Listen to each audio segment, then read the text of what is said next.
સુરત એરસ્પેસમાંથી 7 દિવસમાં 6496 ફ્લાઇટ પસાર થઈ હતી। ભારત અને પાકિસ્તાન વચ્ચેના તણાવભર્યા સંબંધોમાં અને સ્થિતિમાં એરસ્પેસની સમસ્યા હતી ત્યારે સુરત એરસ્પેસ પરથી મોટી સંખ્યામાં આંતરરાષ્ટ્રીય ફ્લાઇટ્સ પસાર થઈ હતી। છેલ્લા 7 દિવસની અંદર 1 કલાકમાં 39 ફ્લાઇટોએ સુરતની એરસ્પેસનો ઉપયોગ કર્યો હતો। એક સપ્તાહ પહેલા સુધી સુરત એરસ્પેસ પર દરરોજ 600 થી 700 એરક્રાફ્ટ ઓપરેટ થતા હતા। નોંધનીય છે કે મંગળવાર, બુધવાર અને શુક્રવારની વચ્ચે આ સંખ્યા અનુક્રમે 981, 1014 અને 1008 નોંધાઈ છે, જે આ વિસ્તાર માટે ઐતિહાસિક ગણી શકાય। માત્ર શનિવારે આ સંખ્યા ઘટીને 840 થઈ ગઈ હતી। ભારતે સુરક્ષાના કારણોસર તેના 22 એરપોર્ટને અસ્થાયી રૂપે બંધ કર્યા હતા।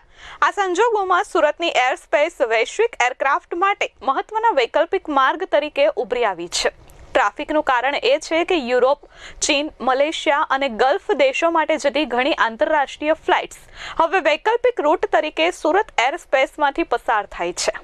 આ ફ્લાઇટ્સે 35,000 થી 41 ફૂટ ઉપરથી સુરતની એરસ્પેસ પસંદ કરી અને યુરોપ, ચીન તેમજ એશિયા અને આફ્રિકા જેવા ખંડોના વિવિધ દેશોમાં ઉડાન ભરી જતા હતા।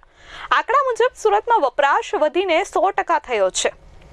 આ માત્ર સુરતના વ્યૂહાત્મક મહત્વને જ નહીં, પરંતુ હવાઈ માર્ગોનું મહત્વ પણ દર્શાવે છે। પાકિસ્તાનની એરસ્પેસ બંધ થવાને કારણે અસામાન્ય સ્થિતિએ મુંબઈ એરપોર્ટના એર ટ્રાફિક કંટ્રોલ પર પણ ભારે દબાણ કર્યું હતું, પરંતુ સુરત એરપોર્ટના એર ટ્રાફિક કંટ્રોલે મુંબઈનો ભાર ઘણો ઓછો કર્યો હતો। જો કે આ સમયગાળા દરમિયાન કોઈ મોટી ટેકનિકલ કે સુરક્ષા પડકારો સામે આવ્યા નથી, પરંતુ આ અનુભવ દર્શાવે છે કે સુરત જેવા મધ્યમ શહેરો પણ વૈશ્વિક ઉડ્ડયન નકશામાં પોતાનું સ્થાન બનાવી શકે છે।